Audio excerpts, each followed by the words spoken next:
Assalamualaikum warahmatullahi wabarakatuh. Perkenalkan, kami dari kelompok 4 akan mepresentasikan tugas mata kuliah studi Quran Hadis yang diampu oleh Bapak Wirdurido SPDI MPDI dengan materi Ijaz dan Mukjizat Al-Quran. Saya Ulfiatun Nikmah, NIM 20109100021 sebagai moderator, dan rekan saya Muhammad Syarif Hidayatullah, NIM 20109100011 sebagai pemateri. Kepada rekan Syarif Hidayatullah, saya persilakan.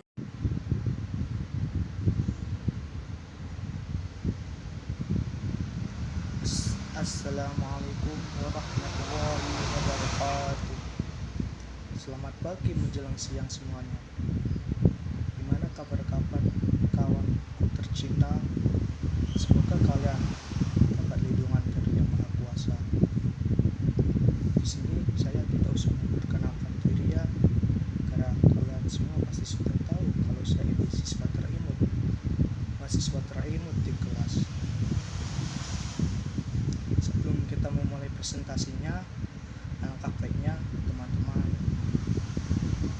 siapkan terlebih dahulu cemilan-cemilannya, makanan ringannya atau minumannya, agar nanti saat saya presentasi kalian semua ketika mendengarkannya itu tidak bosan.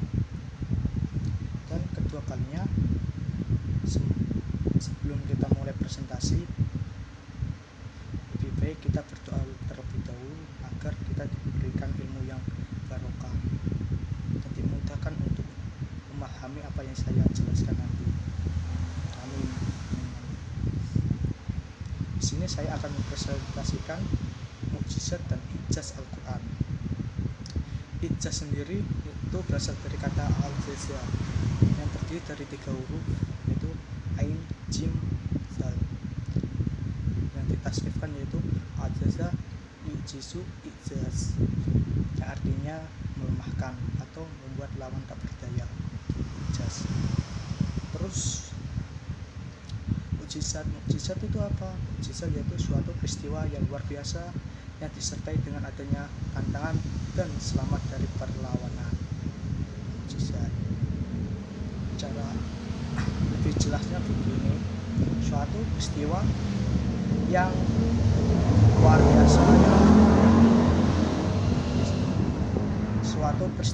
luar biasa yang diperlihatkan oleh Allah Subhanahu wa Ta'ala melalui para nabi atau para rasulnya untuk sebagai bukti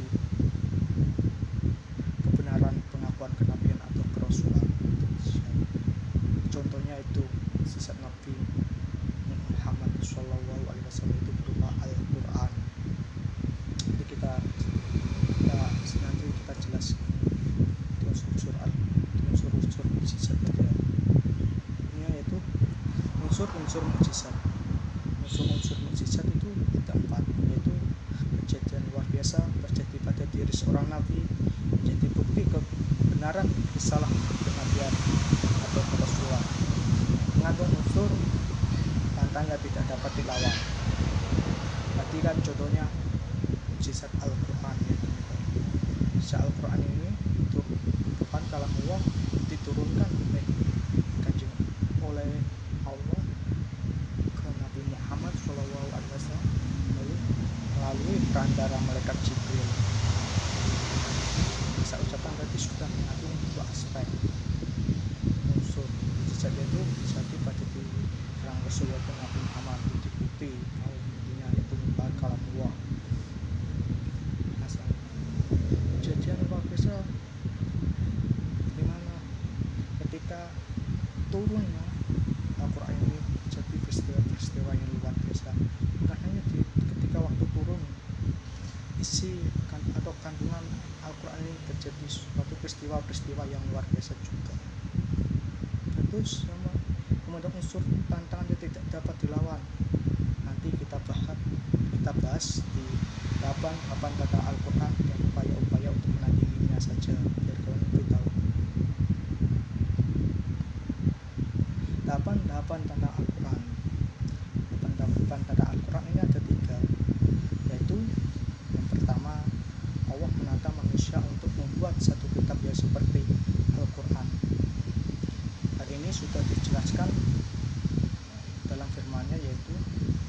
surat Al-Isra ayat 88 yang artinya, katakanlah sesungguhnya jika manusia dan jin berkumpul untuk membuat yang serupa Al-Quran ini, niscaya mereka tidak akan dapat membuat yang serupa dengan dia, sekalipun sebagian mereka menjadi pembantu bagi sebagian yang lain.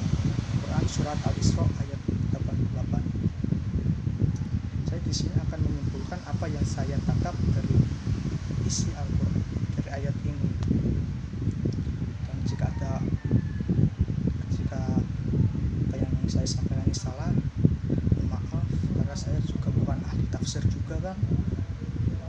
Saya hanya tukang tidur di kelas, jadi ya maklumin aja. Yang saya tangkap dari maksud di sini yaitu Al-Quran itu menantang para manusia dan jin membuat suatu kitab yang seperti Al-Quran. Tapi mereka tidak akan mampu, walaupun mereka itu bersatu membuat suatu kitab untuk menandingi Al-Quran itu sendiri.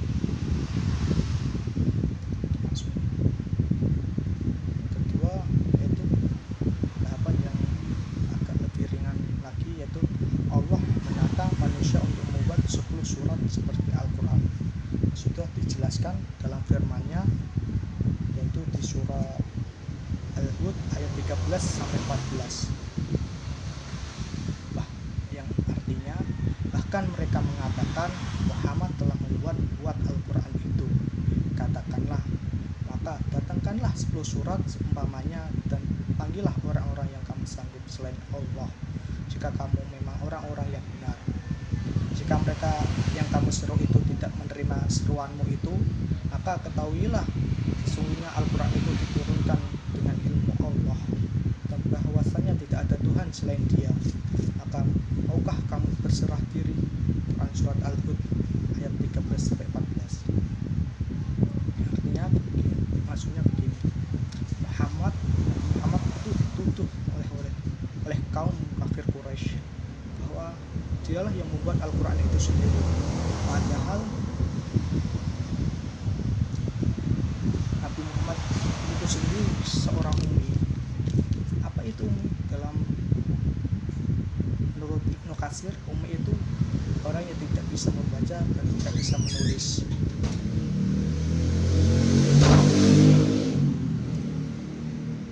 Kajian Nabi Muhammad aja seorang ummi, bagaimana bisa membuat Al-Quran itu sendiri? Tak mungkin itu. Terus Al-Quran menantang mereka semua yang mengikuti Nabi Muhammad, coba buatlah 10 surat saja, 10 surat saja. Mereka semua tidak akan sanggup pastinya, karena gaya bahasa Al-Quran itu sungguh indah. Yang ketiga, yaitu tahapan yang sangat yang lebih ringan lagi, yaitu Allah menantang untuk membuat satu surat yang seperti surat dalam Al-Quran. Hal ini sudah dijelaskan dalam firman-Nya, yaitu di Quran surat Yunus ayat 38, artinya, atau mereka mengatakan Muhammad membuat-buatnya. Katakanlah, maka cobalah datangkan sebuah surat seumpamanya, dan panggillah siapa-siapa yang dapat kamu panggil selain Allah, kata orang-orang yang benar.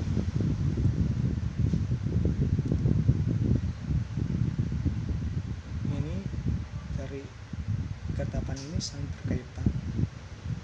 Itu Nabi Muhammad itu dituduh untuk membuat Al-Quran.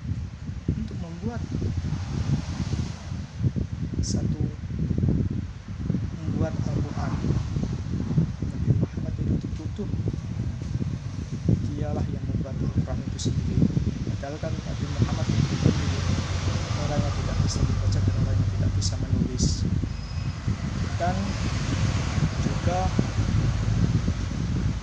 Al-Quran menantang orang-orang tadi itu. Lalu 3 tahapan, yaitu pertama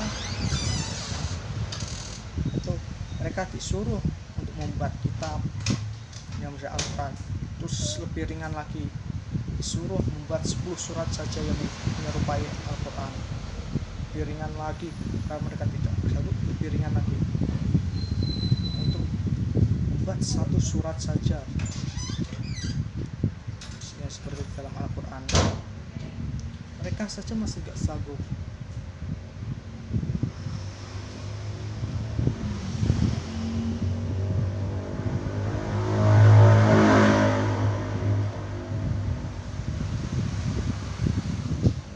Orang-orang di atas menjelaskan bahwa Al-Quran merupakan kalam Allah dan bukan buatan Muhammad, yang sering kaum orientalis tuduhkan karena sejatinya umat Islam harus mencintai dan mengamalkan apa yang telah Allah turunkan dalam Al-Quran itu sendiri. Terus upaya-upaya menandingi Al-Quran. Upaya-upaya menandingi Al-Quran itu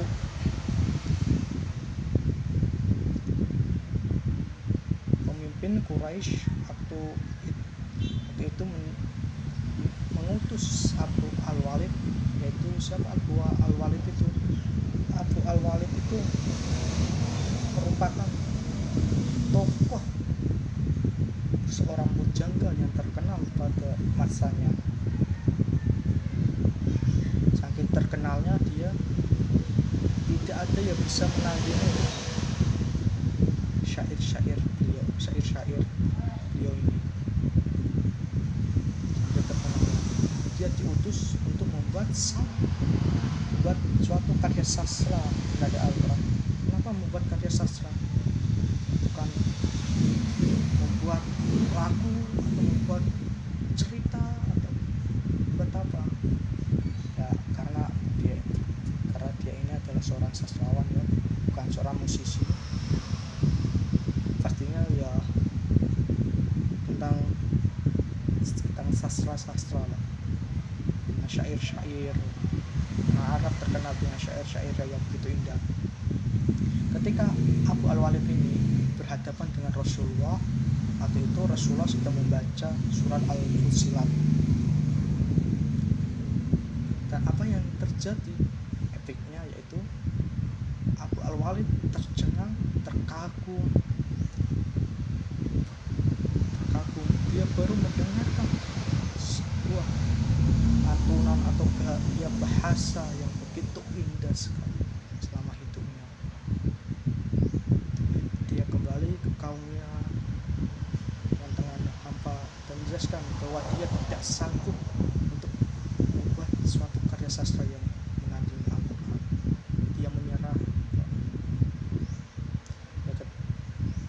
Yang kedua yaitu nabi palsu sekaligus mengaku-ngaku mendapatkan Al-Quran. Tentunya Al-Quran sendiri yang diberikan melalui malaikat Rahman, itu Musailamah Al-Kadzdzab atau Musailamah Al-Habib Al-Hadab.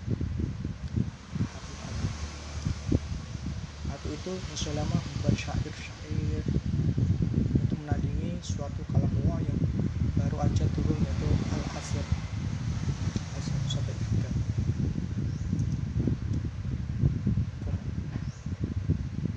Waktu itu Amr bin As mendengarkan syair-syair yang syair Musailamah yang dikatakan bahwa itu adalah Quran. Itu Amr bin As masih seorang dari jahiliyah,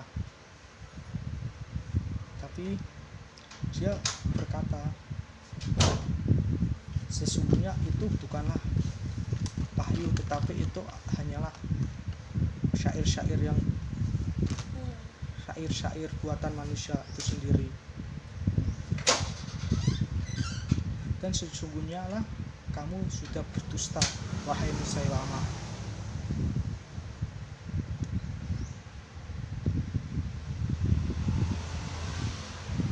Di sini sudah bisa menjawab unsur-unsur yang tadi yang keempat, dan bahwasanya Al-Quran itu dari turun hingga akhir zaman akan tetap terjaga sesuai dengan firman Allah di dalam Quran surat Al-Hijr ayat 9, yang artinya akulah yang menurunkannya dan akulah yang akan menjaganya. Quran surat Al-Hijr ayat 9. Selanjutnya yaitu aspek-aspek ijaz Al-Quran. Ijaz dalam aspek kebahasaan mempunyai keunikan dalam irama dan ritme bahasanya, kumpulan kata-kata yang melahirkan keserasian irama, bukan syair atau puisi, gaya bahasa yang khas dan tidak dapat ditiru oleh sastrawan atau pujangga, bahasa yang singkat namun padat makna. Saya tidak usah menjelaskan di sini karena ini bisa kalian pahami lah dengan mudah. Kalian kan sudah seorang mahasiswa, paham. Kedua yaitu ijaz Al-Quran pada aspek isyarat-isyarat ilmiah. Pertama, Al-Quran sebagai pedoman hidup manusia dalam aspek kehidupan. Maksudnya gini, dalam Al-Quran itu terdapat beberapa materi-materi itu seperti adanya hukum agama, hukum perdata, adanya ilmu perdagangan, ilmu pengetahuan, sosial, di situ semua ada. Al-Quran sebagai gudang pengetahuan, kitab yang mendorong untuk berpikir ilmiah, memberikan tatanan epistemologis ilmu pengetahuan baik dalam bentuk metode ilmu maupun metode penelitian. Selanjutnya yaitu ijaz Al-Quran pada aspek pemberitaan gaibnya. Yang pertama yaitu ada dua jenis, yaitu berita gaib masa lampau dan berita gaib masa mendatang. Yang pertama, berita gaib masa lampau, yaitu tenggelam dan selamatnya badan Fir'aun. Begini, ada seorang ilmuwan dari barat non muslim yang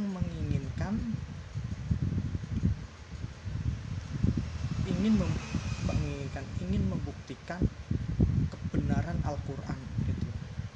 Dia mempelajari Al-Quran, terus melakukan penelitian di lapangan, dan dia memperoleh hasil bahwa apa yang ada di lapangan dengan apa yang ada di Al-Quran itu sama, bahwa Al-Quran ini benar-benar itu suatu kitab yang benar dan tidak mengandung kebohongan. Berita tentang Ashabul Kahfi, berita tentang nabi-nabi sebelum Nabi Muhammad, dan semua sudah tahu dan pasti. Setelah Ashabul Kahfi tentang nabi-nabi Muhammad. Terus berita gaib masa mendatang, kemenangan Romawi setelah kekalahannya, datangnya hari kiamat. Pasti kalian masa-masa sekolah pasti sudah tahu lah tentang kemenangan Romawi setelah kekalahannya, terus datangnya hari kiamat.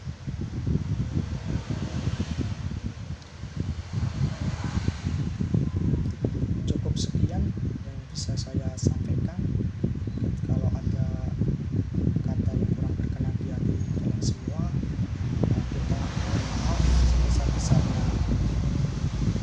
Jika ini agak berisik atau agak gagal sedikit, ya mohon maaf lah. Di sini ada pembangunan jalan soalnya. Sekian, semoga kita dapat bertemu kembali di lain waktu. Assalamualaikum warahmatullahi wabarakatuh.